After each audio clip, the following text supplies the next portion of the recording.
Assalamualaikum warahmatullahi wabarakatuh. Bagaimana kabarnya hari ini? Semoga semua dalam keadaan baik, sehat, dan selalu dalam perlindungan Allah Subhanahu wa Ta'ala. Sebelum memulai pembelajaran pada hari ini, mari kita semua berdoa agar dimudahkan dalam mengikuti pembelajaran pada hari ini. Berdoa dipersilahkan.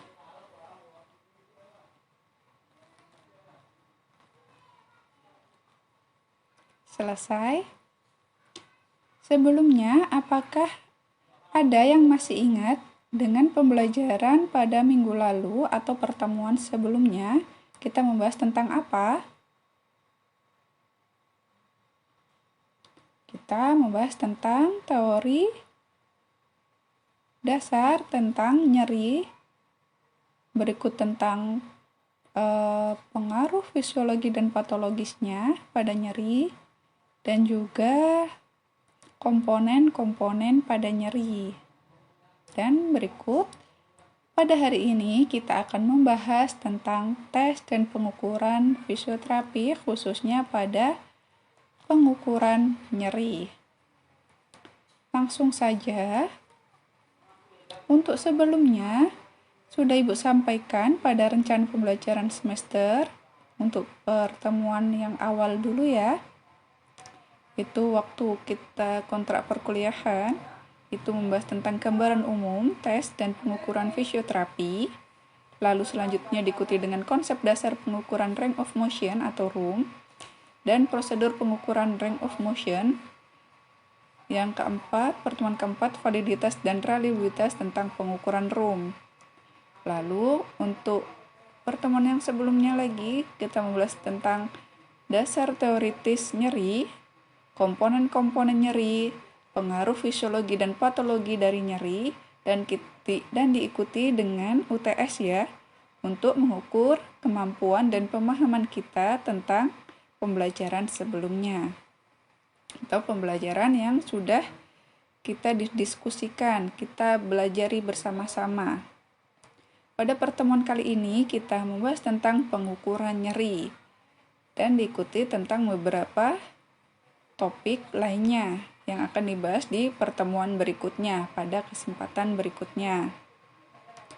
Langsung saja pada daftar pustaka, di sini Ibu menggunakan beberapa buku ajar. Ada yang dari Mangku Senapati tahun 2010, ada dari Mardana Kadet Cahya Aryasa 2017 tentang penilaian nyeri, dan ada juga modul pengukuran fisioterapi, ada juga jurnal atau hasil dari penelitian dari referensi atau sumber rujukan lain yang mendukung pembelajaran kita pada hari ini. Untuk evaluasi hasil belajar pada topik pengukuran nyeri, Ibu menggunakan 20% dari presensi dan keaktifan. Tugas mandiri dan kelompok 20%, UTS, UAS masing-masing 30%, jadi totalnya semuanya 100%.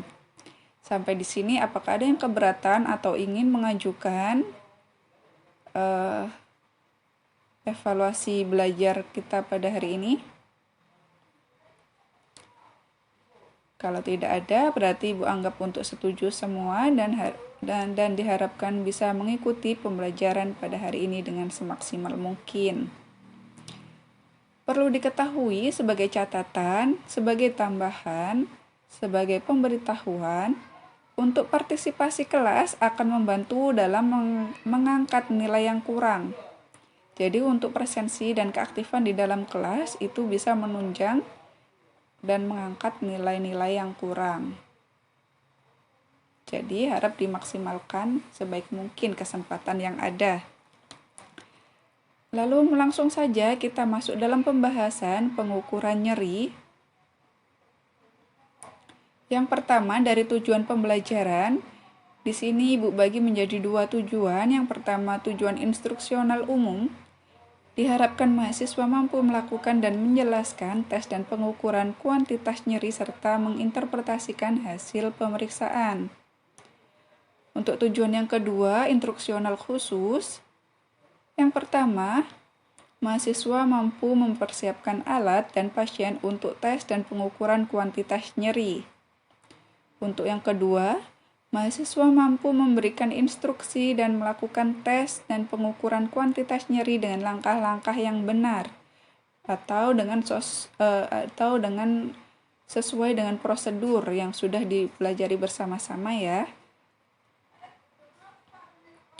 Untuk deskripsi pembelajaran, pada pembelajaran tes dan pengukuran fisioterapi mengkaji tentang konsep pemilihan, modalitas dan metode fisioterapi baik yang bersifat fisiologis ataupun bersifat patologis, yang dapat membantu menegakkan diagnosa fisioterapi. Untuk selanjutnya, standar kompetensi. Diharapkan setelah mengikuti pembelajaran, mahasiswa kompeten dalam menganalisis berbagai aspek yang terkait dengan pemanfaatan media dan alat bantu fisioterapi, serta mampu memahami, mencermati, dan menginterpretasikan berbagai aspek yang terkait dengan tes dan pengukuran fisioterapi. Selanjutnya kita masuk pada slide definisi nyeri. Jadi untuk nyeri sendiri kita artikan sebagai bentuk pengalaman sensorik dan emosional yang tidak menyenangkan yang berhubungan dengan adanya kerusakan jaringan atau cenderung akan terjadi kerusakan jaringan atau suatu keadaan yang menunjukkan kerusakan jaringan, sehingga akan mempengaruhi emosional tubuh atau sensorik yang diterima tubuh pada keadaan yang tidak nyaman atau tidak menyenangkan. Dan nyeri juga menimbulkan sensasi penting bagi tubuh, sehingga provokasi saraf-saraf sensorik nyeri menghasilkan reaksi ketidaknyamanan, bahkan distres atau penderitaan pada penderita atau pada pasien yang mengalami nyeri pada tingkat masing-masing. Untuk selanjutnya ada penilaian nyeri. Pada penilaian nyeri meliputi anamnesis umum. Selanjutnya pemeriksaan fisik. Yang ketiga, anamnesis spesifik nyeri dan evaluasi ketidakmampuan yang ditimbulkan dari nyeri tersebut. Yang pertama, harus kita perhatikan lokasi nyeri. Di mana bagian lokasi nyeri ini yang paling utama yang harus kita ketahui di luar dari identitas dan data pasien ya. Ini untuk anamnesis spesifiknya. Jadi yang pertama lokasi nyeri, yang kedua keadaan yang berhubungan dengan timbulnya nyeri. Keadaan seperti apa? Saat diam atau saat bergerak atau saat berlatih atau mungkin saat tidur atau saat diam. Keadaan yang seperti apa? Nanti kita minta tolong pada pasien untuk menjelaskannya. Pada keadaan seperti apa nyeri yang dirasakan itu timbul. Untuk selanjutnya ada karakter dan intensitas dari nyeri. Berikutnya juga harus diperhatikan gejala dari nyeri yang menyertai pasien. Gejala-gejala apa yang menyertai pada pasien selain nyeri tersebut. Selanjutnya efek nyeri terhadap efek aktivitas. Efek nyeri terhadap aktivitas ini bisa jadi saat menggerakkan tubuh, saat menekuk lengan, misal kalau di bagian lengan, bisa jadi saat berjalan atau saat meliukkan tubuh ke bagian mana, seperti itu, sesuai dengan lokasi nyerinya tadi. Selanjutnya tata laksana yang sudah didapat, juga riwayat penyakit yang relevan dengan rasa nyerinya. Lalu pada faktor lain yang akan mempengaruhi tata laksana pasien, sehingga masing-masing pasien dengan karakter dan intensitas nyeri yang berbeda-beda itu juga akan mempengaruhi tata laksana pada pasien atau mempengaruhi terapi apa yang akan diberikan pada pasien. Selanjutnya penggolongan nyeri. Pada penggolongan nyeri digolongkan dalam berbagai cara. Yang pertama menurut jenisnya, itu ada nyeri nosiseptik, nyeri neurogenik, dan nyeri psikogenik. Lalu, menurut timbulnya nyeri, nyeri akut, dan nyeri kronik. Lalu, menurut penyebabnya, ada nyeri onkologik dan nyeri non-onkologi. Lalu yang keempat ada menurut derajat nyerinya, ada nyeri ringan, sedang, dan berat. Lalu menurut sifat nyerinya, ada nyeri fisiologis dan nyeri patologis. Penilaian nyeri yang lengkap dapat dibedakan antara nyeri nosiseptik atau antara somatik dan viscera dengan nyeri neuropatik. Untuk nyeri somatik, biasanya nyeri berasal dari otot, tendon, sendi, pembuluh darah, dan tulang. Selanjutnya, nyeri viscera berasal dari organ internal, contohnya dari ulcer pada lambung ya, atau apendik pada batu ginjal, apendik atau batu ginjal. Lalu selanjutnya, nyeri neuropatik, adanya gangguan pada sistem saraf, baik sistem saraf pusat maupun sistem saraf perifer. Selanjutnya ada nyeri psikogenik, di mana nyeri yang dipengaruhi dari pengalaman fisik dan mental seseorang. Jadi ini penggolongan nyeri yang harus kita ketahui. Berikutnya kita masuk pada slide derajat nyeri. Ada beberapa cara yang sederhana untuk menentukan derajat nyeri secara kualitatif. Yang pertama, nyeri ringan, itu biasanya rasa nyerinya hilang timbul, terutama sewaktu melakukan aktivitas sehari-hari. Tetapi pada saat tidur atau saat istirahat, itu nyerinya tidak terasa atau nyeri hilang. Selanjutnya, nyeri sedang. Pada nyeri sedang ini yang dirasakan adalah nyeri yang terus-menerus, aktivitas akan terganggu, yang nyerinya akan hilang apabila penderita tidur atau pada saat istirahat, sehingga pada saat aktivitas fisik atau saat bergerak atau saat aktivitas fisik yang normal ya, itu akan mengalami nyeri yang terus-menerus dan akan berhenti pada saat atau tidak dirasakan pada saat istirahat atau tidur. Selanjutnya pada yang ketiga ada nyeri berat. Tingkat nyeri ini berlangsung dengan secara terus-menerus sepanjang hari. Bahkan penderita juga sulit tidur atau bahkan sering terjaga karena gangguan nyeri sewaktu tidur atau sewaktu istirahat. Jadi baik saat aktivitas fisik, saat bergerak, saat melakukan hal-hal lain, atau saat tidur pun itu juga penderita mengalami nyeri yang terus-menerus munculnya. Selanjutnya, untuk tujuan pengukuran nyeri, yang pertama untuk mengetahui kuantitas dan kualitas nyeri. Untuk yang kedua, menyusun pemilihan modalitas dan metode fisioterapi nyeri. Jadi, untuk menyusun pemilihan modalitas apa yang akan digunakan dan metode apa yang akan diterapkan. Lalu yang ketiga, sebagai evaluasi, dari pemilihan modalitas dan metode fisioterapi yang diterapkan atau terapi yang dipilih, itu nanti akan dievaluasi kembali apakah sudah tepat, apakah ada kekurangan, apakah ada kesalahan, apakah ada hal yang harus diperbaiki atau dikembangkan, itu masuk di dalam evaluasi. Selanjutnya juga membantu menegakkan diagnosa fisioterapi. Selanjutnya, pengukuran derajat nyeri itu dapat diketahui menggunakan skala asesmen atau skala pengukuran yang hanya digunakan untuk mengukur intensitas nyeri, cocok untuk nyeri akut. Lalu, skala yang biasa digunakan untuk evaluasi pemberian analgetik. Lalu, skala pengukuran nyeri unidimensional ini atau unidimensional ini data tunggal gitu ya, pengukuran tunggal, meliputi Visual Analog Scale atau biasa disingkat menjadi VAS. Lalu ada lagi Verbal Rating Scale. Di sini biasa disingkat VRS. Ada lagi nama Numerical Rating Scale atau NRS, dan Face Rating Scale. Selanjutnya pembahasan yang pertama untuk alat pengukuran skala pengukuran kita menggunakan Visual Analog Scale atau VAS. Pada skala pengukuran ini, skala linear yang menggambarkan secara visual gradasi tingkat nyeri yang mungkin dialami seorang pasien.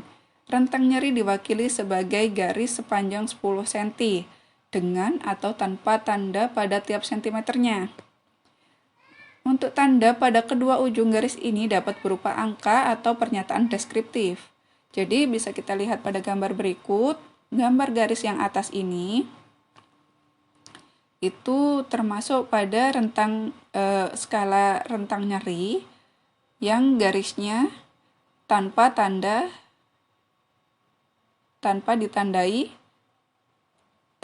setiap sentimeternya ya, tanpa tanda, sehingga hanya awal dan akhir aja, 0 dan 10 cm-nya. Untuk garis yang kedua, itu ditandai dengan skala per sentinya ditandai. Jadi ini dalam milimeter, di gambarnya kita langsung masukkan dalam sentimeter aja, 0, 1, 2, 3, dan seterusnya sampai 10 cm.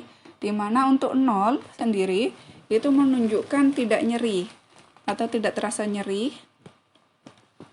Untuk yang 10 berarti menunjukkan rasa nyeri yang tidak tertahankan atau sangat nyeri sekali.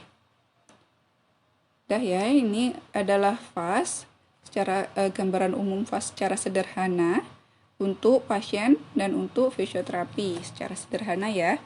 Untuk yang sekarang alatnya juga ada yang berwarna, ada yang seperti penggaris gitu yang bisa digeser untuk ke skala rentang nyerinya. Untuk Verbal Rating Scale atau VRS, skala verbal menggunakan kata-kata dan bukan garis atau angka untuk menggambarkan tingkat nyeri. Skala yang digunakan dapat berupa tidak ada nyeri, sedang atau parah. Lalu hilang atau redanya nyeri dapat dinyatakan sebagai sama sekali tidak hilang atau sedikit berkurang, atau cukup berkurang, bahkan baik atau nyeri hilang sama sekali. Berikut gambar pada VRS. Pada skala pertama ini terdapat keterangan no pain, selanjutnya mild pain, lalu moderate pain dan severe pain, dan very severe pain berarti sudah sangat nyeri, dan worst possible pain itu menunjukkan adanya nyeri yang tidak tertahankan atau nyeri yang berat. Selanjutnya Numeric Rating Scale atau NRS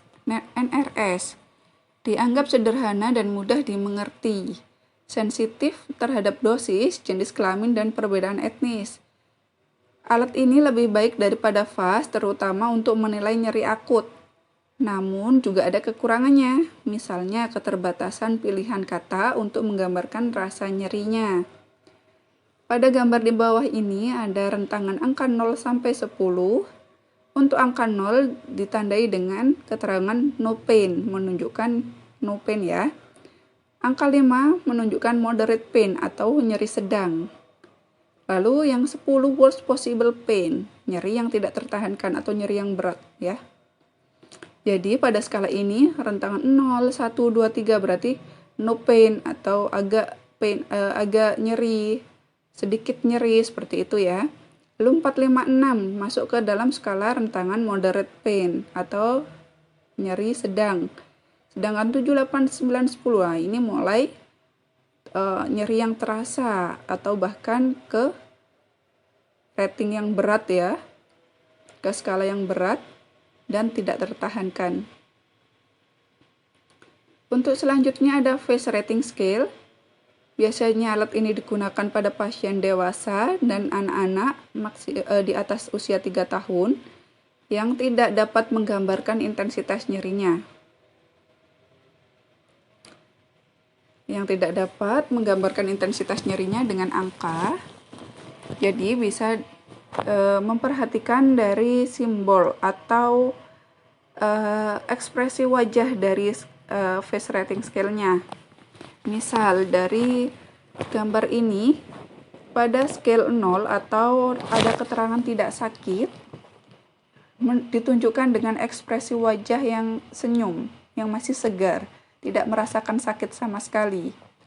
Sedangkan skala 2 dengan keterangan sedikit sakit ditandai dengan ekspresi wajah yang sedikit tersenyum dan ekspresi dari mata dan alisnya sudah mulai menurun ya, mulai merasakan sedikit sakit. Lalu pada skala 4 menunjukkan agak mengganggu, ditandai dengan ekspresi wajah yang mulai datar, mulai menahan sakit, mulai terganggu ya. Lalu skala 6 ditandai di keterangannya mengganggu aktivitas, ditandai dengan ekspresi wajah yang mulai cemberut, mulai senyumnya turun ya, dan ekspresi wajah yang mulai terganggu dengan rasa nyerinya. Lalu skala 8 sangat mengganggu dengan ditandai dengan ekspresi wajah yang merengut, yang sudah mulai kesakitan yang karena terganggu tadi dengan rasa nyerinya. Lalu untuk skala 10 tidak tertahankan, ditandai dengan ekspresi yang cemberut sambil mengeluarkan air mata atau bahkan sedih ya, atau ini dianggap menangis karena mengeluarkan air mata karena akibat dari nyeri yang tidak tertahankan atau masuk ke level atau skala yang berat. Sampai sini, apakah ada pertanyaan yang ingin diajukan? Silahkan, jika ada pertanyaan yang ingin diajukan, silahkan disampaikan. Nanti akan kita bahas bersama-sama dalam sesi diskusi.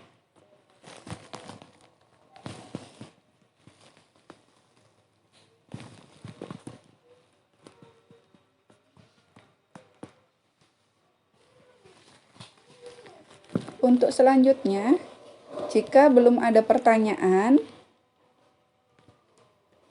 silahkan membuat kesimpulan atau conclusion dari pertemuan pembelajaran hari ini.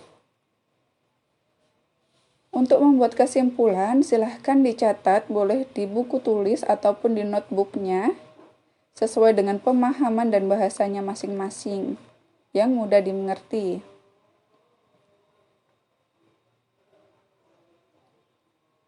Untuk kesimpulan ini juga membantu kita memflashback atau kilas balik tentang ingatan kita. Jika ada yang lupa, kita bisa belajar lagi, kita bisa baca lagi dengan apa yang sudah kita catat, apa yang kita tulis. Itu bisa kita kilas balik lagi untuk mengingat-ingat. Sudah, untuk kesimpulan sendiri, itu bisa dimulai dari definisi nyerinya dulu ya. Di mana yang di slide awal tadi itu sudah disampaikan bahwa nyeri itu termasuk bentuk pengalaman sensorik dan emosional yang tidak menyenangkan, yang berhubungan dengan adanya kerusakan jaringan atau cenderung akan terjadi kerusakan jaringan, atau suatu keadaan yang menunjukkan kerusakan jaringan. Sehingga pada kondisi ini penderita memang mengalami ketidaknyamanan atau hal yang tidak menyenangkan akibat dari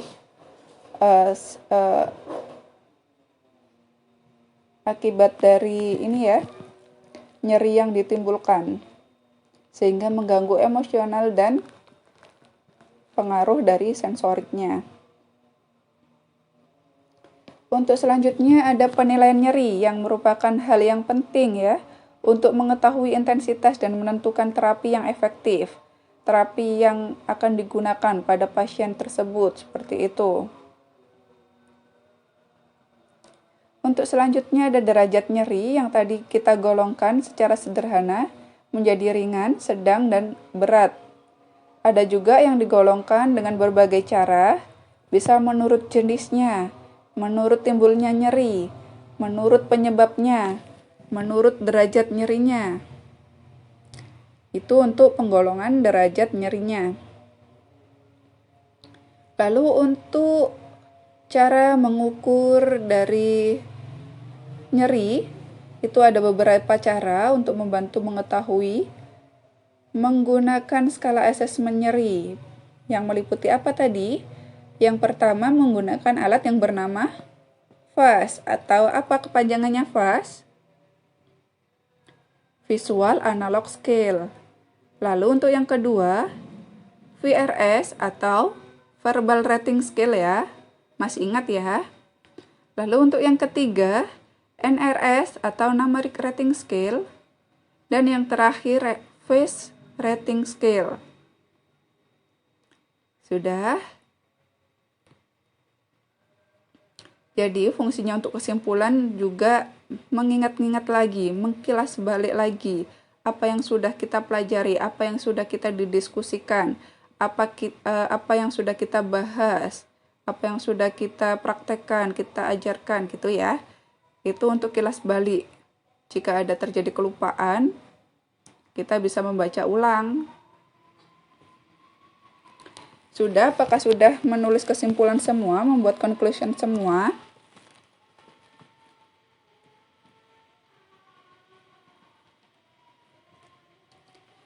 Jika sudah, akan ada kegiatan pembelajaran berupa praktek bermain peran dengan umpan balik. Jika kondisinya memungkinkan, dipersilahkan mahasiswa untuk mencoba dengan membagi kelompok terlebih dahulu, secara berpasangan ya, satu kelompok 2 orang. Lalu setiap kelompok atau setiap pasangan mencoba mempraktekkan di mana satu orang sebagai pemeriksa dan satu orang menjadi pasien.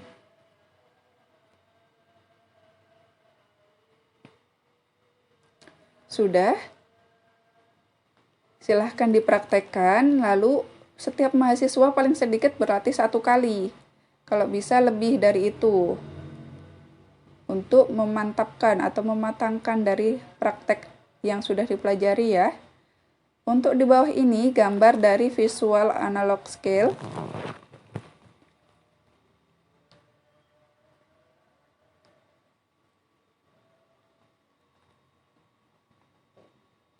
Ada nampak depan dan nampak belakang ya. Yang nampak belakang diikuti dengan ekspresi nyerinya.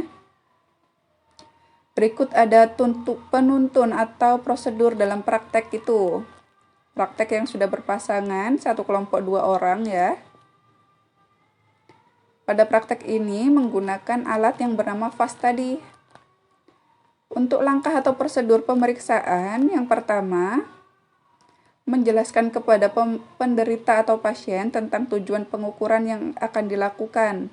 Selanjutnya, harus menjelaskan kepada pasien atau penderita bahwa sudut kanan berarti tidak nyeri, tengah berarti nyeri yang sedang, dan sudut kiri berarti sangat nyeri. Itu untuk alat VAS yang bagian depan. Untuk selanjutnya, meminta pasien memilih atau menggerakkan arah panah pada VAS pada skala nyeri sesuai dengan intensitas nyeri yang dirasakan saat diam atau tidak bergerak. Ini termasuk pada nyeri diam. Selanjutnya, menekan area tubuh pasien yang dikeluhkan atau area tubuh lain yang terkait, lalu menyuruh pasien memilih atau menggerakkan arah panah pada VAS pada skala nyeri sesuai dengan intensitas nyeri yang dirasakan saat area tersebut ditekan, atau termasuk nyeri tekan.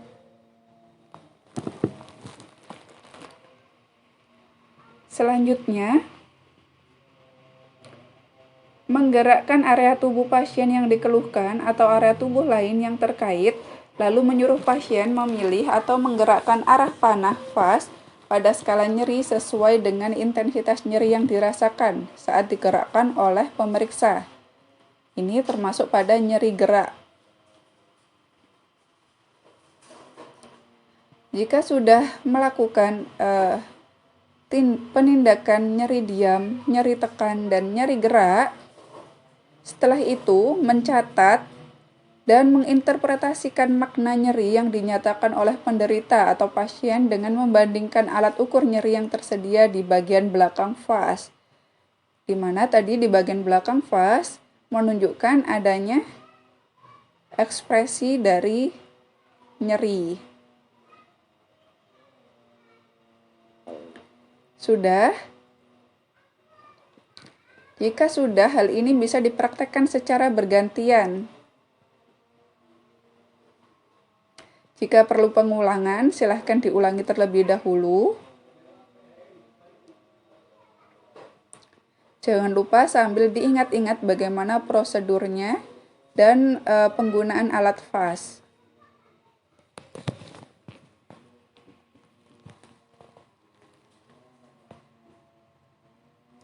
Setelah itu, diharapkan mahasiswa mampu menerapkan, menginterpretasikan, mengaplikasikan pembelajaran hari ini pada aspek-aspek kedepannya, baik pada praktek maupun langsung diterapkan pada penderita atau pasien. Semoga bermanfaat. Bila ada salah kata dan salah ucap, salah sikap, Ibu mohon maaf yang sebesar-besarnya. Ibu tutup presentasi hari ini, pembelajaran hari ini Ibu tutup. Assalamualaikum warahmatullahi wabarakatuh. Terima kasih.